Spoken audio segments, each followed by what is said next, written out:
प्रभू, सदाशिवला गुरुची आवश्यकता आहे असं तुम्ही सांगितलं, परंतु तुम्हाला सगळंच ठाऊक आहे की त्याची तुमच्यावर एवढी भक्ती आहे की अन्य कोणालाही गुरु म्हणून स्वीकारणं त्याला शक्य नाही। परंतु श्री महादेव त्याचे गुरु होऊ शकत नाही, त्याचे आराध्य होते। मला पूर्णपणे कल्पना आहे माते, परंतु ह्यावर मार्ग काय?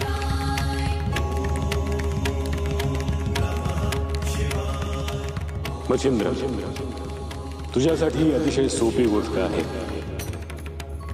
तू ठरवलंस तर तुला ते सहज शक्य आहे। गोरक्षला सोबत घे आणि त्याला प्रचिती दे। हा सगळ्यात सोपा मार्ग आहे। तो गोरक्षला गुरु म्हणून स्वीकारेल। मला ह्याची कल्पना होती प्रभू, केवळ आपली आज्ञा हवी होती।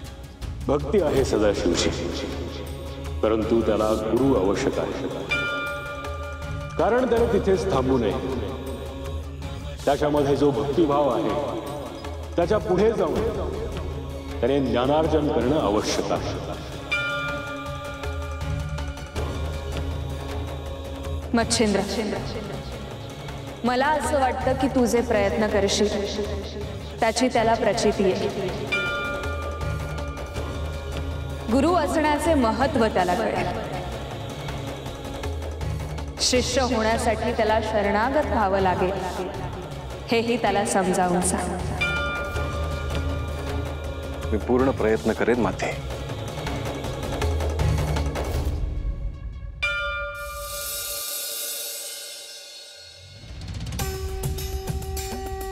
सदाशिव, आम्ही तुला शिष्य म्हणून स्वीकारू, परंतु गुरु आज्ञा मान्य करायला तुला कसं जमेल?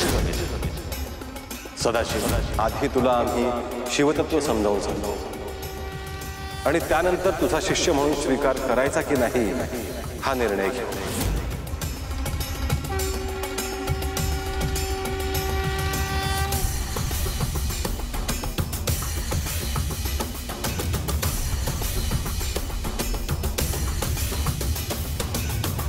अहो, काय झालंय? आज सकाळपासून पिंडी समोरच बसून आहात तुम्ही। तुम्हाला वनात जायचं होतं ना? नाथांनी बोलवलं होतं ना तुम्हाला?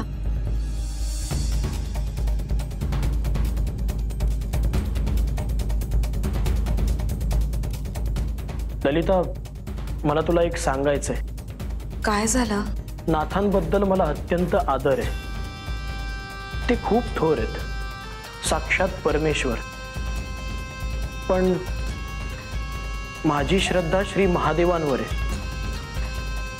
बालपणापासून मी सगळं काही महादेवांनाच सांगत आलोय आणि तेच माझी इच्छा पूर्ण करत आलेत। महादेव माझे आराध्यही आहेत। श्री महादेवांव्यतिरिक्त मी दुसऱ्या कोणालाही गुरु म्हणून नाही स्वीकारू शकत, किंवा दुसऱ्या कोणाचंही मी पूजन नाही करू शकत। अहो, पण नाथांनी तुम्हाला बोलवणं हेही महादेवांच्याच इच्छेने झालं असेल ना? हो, बरोबर आहे, पण मी काय करू? तुमच्या मनात जे आहे ते नाथांना सांगितलं पाहिजे, कारण ते मनात ठेवलं तर त्यांना समजेलही, पण तुम्ही सांगणं अपेक्षित आहे। माझं धाडस नाही होते। मी जाऊन त्यांना सांगावं की मी त्यांना गुरु म्हणून नाही स्वीकारू शकत। नाही, मला असं वाटतंय की तुम्ही जावं, तुमच्या मनात जे काही आहे ते त्यांना मोकळेपणाने सांगा। माझा धीर झाला की जाईन मी, पण तोपर्यंत मला कुठल्या तरी निर्णयापर्यंत पोहोचू दे।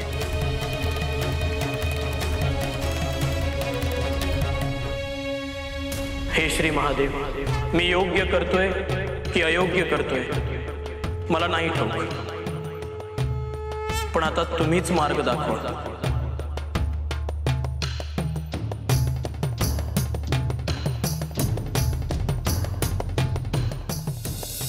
नवनाथ कोण आहे हे समजणे इतके सोपे नाही. एक नाथ समजून घेणं म्हणजे हा तपश्चर्याचा विषय आहे.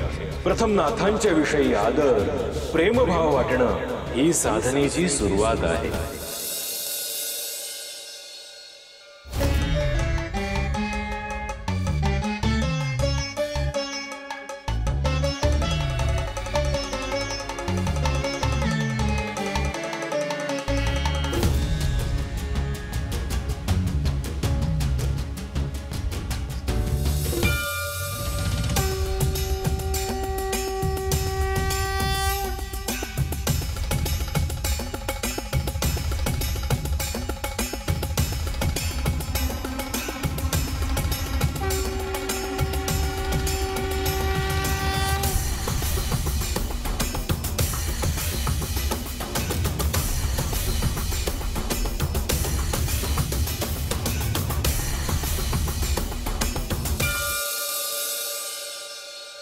दिवाळी संपली, दिवाळीचे दिवस पार पडले, पण गावात आणि गावाबाहेर काय दिवस आहेत हे तुमच्या लक्षात आलं असेल.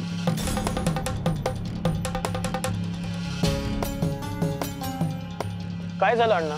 अरे शेतात उभं राहिलेलं पीक वाळायला लागलंय. सगळी पिकं करपून जायला लागले. त्यावर उपाय काय? आणि तसं जर झालं तर पुढच्या साली खाणार काय तुम्ही? ज्याने ऋण घेतलंय तो ऋण फेडणार कसं? ज्याचं त्यानं बघा. आणि त्यासाठी तुम्हा सगळ्यांना इथे बोलवलेलं आहे.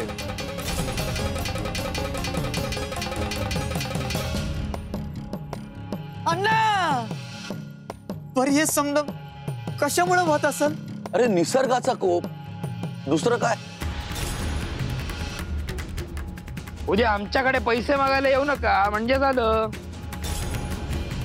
त्याचं काय ना, तुम्हाला उद्या अडचण आली की आमची आठवण येते. इतर वेळेला आमची आठवण येत नाही.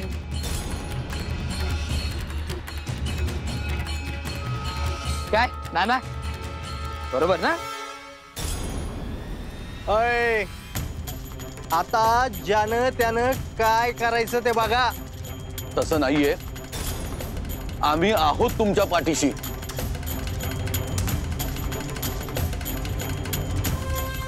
पण तरीही प्रत्येकानं ह्यात डोकं घाला.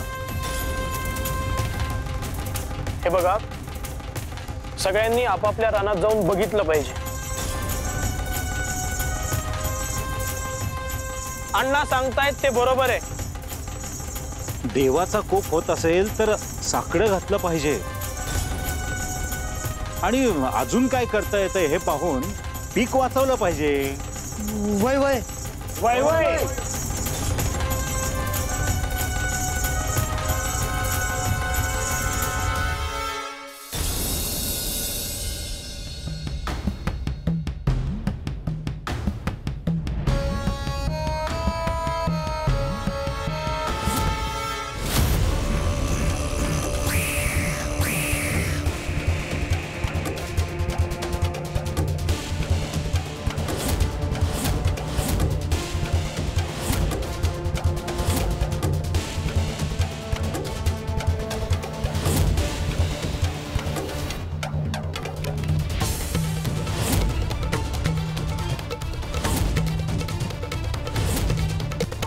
गोरक्ष, काही ध्यानात आलं तुझ्या? होय गुरुदेव, ही दिव्य शक्ती असलेली नागिण काही अंतरावरून सळसळत गेली आहे.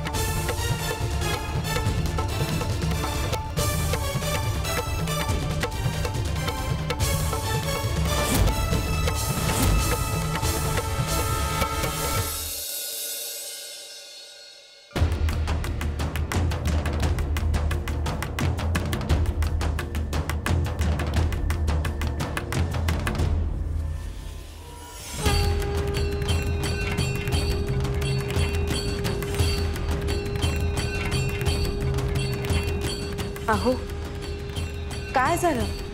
मी सकाळपासून पाहतेय तुम्ही असेच देवासमोर बसून आहात. कसं सांगू तुला? मी सांगितलं ना तरी ते कोणालाही समजणार नाही. अहो पण तुम्हाला असं काळजीत पाहून मला प्रश्न पडलाय की नेमकं झालं काय? काय झालंय सांगा ना. ललिता, नाथ आहेत.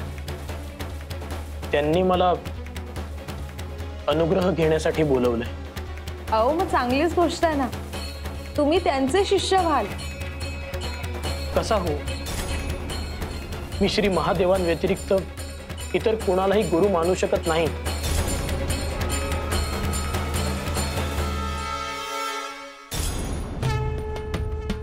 पण महादेव तुमच्यासोबत बोलणार थोडीच आहेत. नाथ तुमच्याशी बोलतील, तुम्हाला 4 गोष्टी सांगतील. तुम्ही तुमच्या जे मनात आहे ते नाथांना सांगा, तेच तुम्हाला या सगळ्यातनं मार्ग दाखवतील.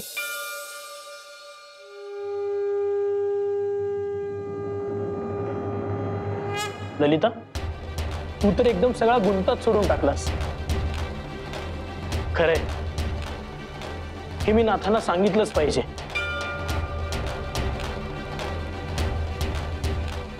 आत्ताच जा आणि भेटा त्यांना. हो.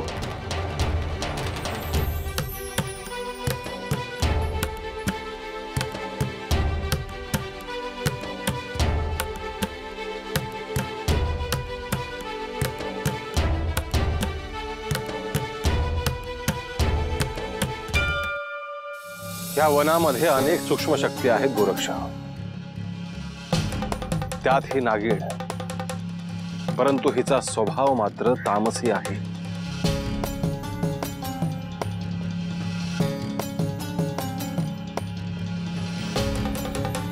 ती इतक्या लगबगीने चालली आहे याचा अर्थ त्यामागे निश्चित काहीतरी कारण असणार. होय गोरक्षा, नुकतीच माता झाली आहे ती आणि तिच्या पिल्लांकडे ती जात आहे.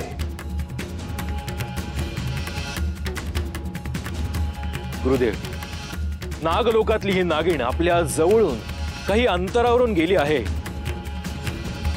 यामागे निश्चित काहीतरी संकेत आहे.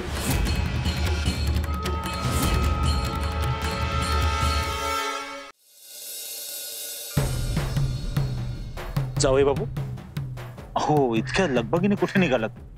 काळजीत वाटताय? आत्ता मला काहीच विचारू नका, मी तुम्हाला नंतर सांगेन. क्षमा करा. बरं ठीक. येतो मी.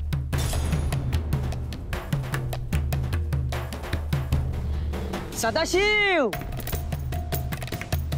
सदाशिव, अरे जरा बोलायचं होतं तुझ्याशी. ना आत्ता काही बोलू नका माझ्याशी. मला ना एक महत्वाचं काम आहे, मी आल्यानंतर बोलेन तुमच्याशी. हा. अरे बरं, शब्द ठीक आहे ना? हो हो, सगळं ठीक आहे. येतो मी. हा.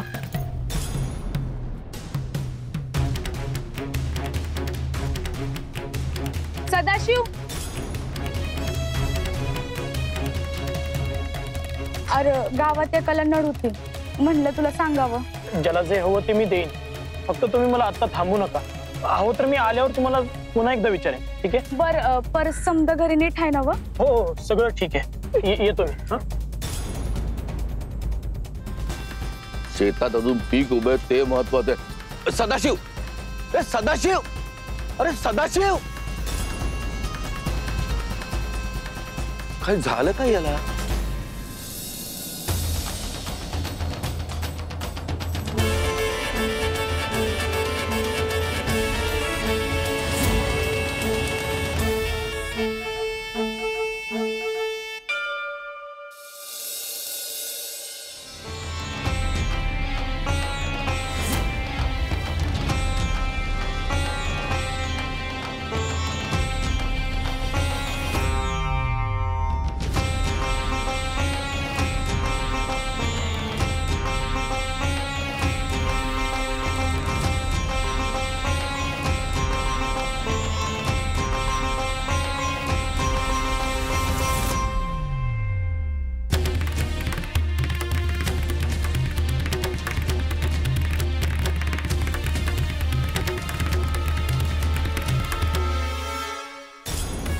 हे गुरुदेव, मला मार्ग दाखवा.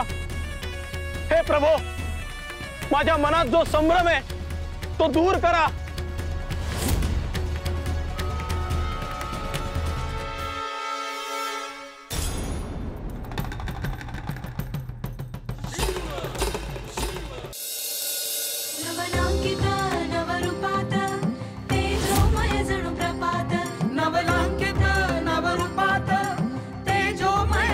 शुभम भवतु, शुभम भवतु, शुभम भवतु।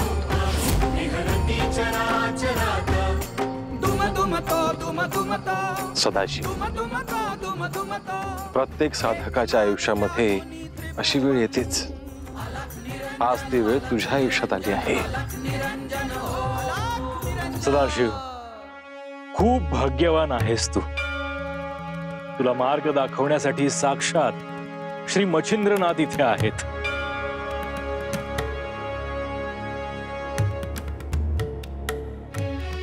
सगळ्यांच्याच वाटेला येत नाही.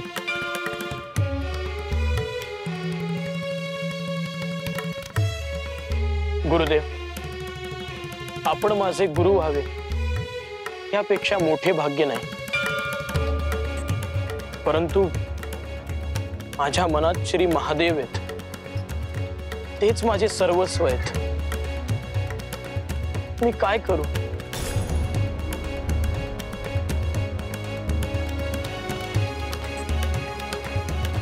माझ्या मनातला हा कोलाहल मी कसा दूर करू? मला आपल्याविषयी नितांत आदर आणि प्रेम आहे. परंतु आपल्याला गुरुस्थानी स्वीकारताना मला असं वाटतंय की मी श्री महादेवांना सोडून जातोय. गुरुदेव, श्री महादेव माझ्यासाठी सर्वस्व आहे.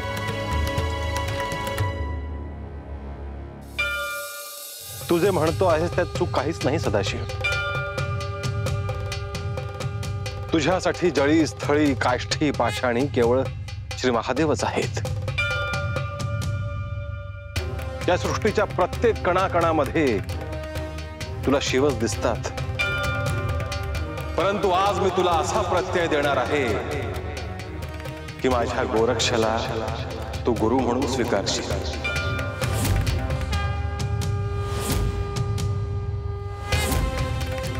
मला क्षमा करा गुरुदेव, पण श्री महादेवांशिवाय मी दुसऱ्या कोणालाही गुरु म्हणून नाही स्वीकारू शकत.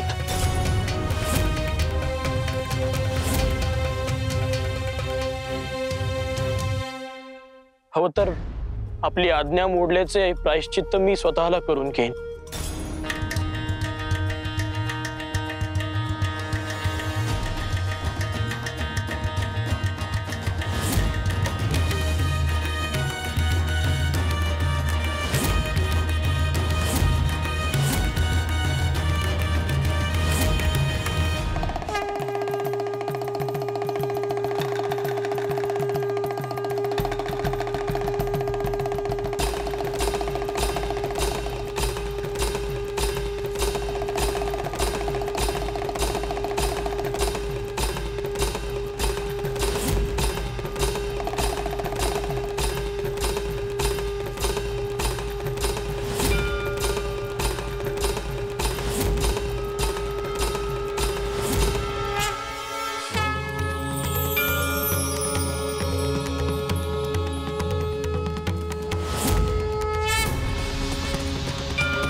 आपणच साक्षात श्री महादेव आहात हे माझ्या लक्षातच आलं नाही. मला क्षमा करा.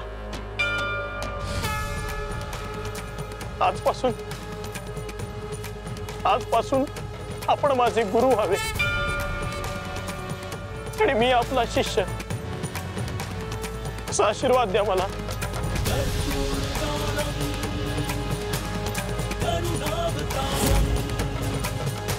शुभम भवतु.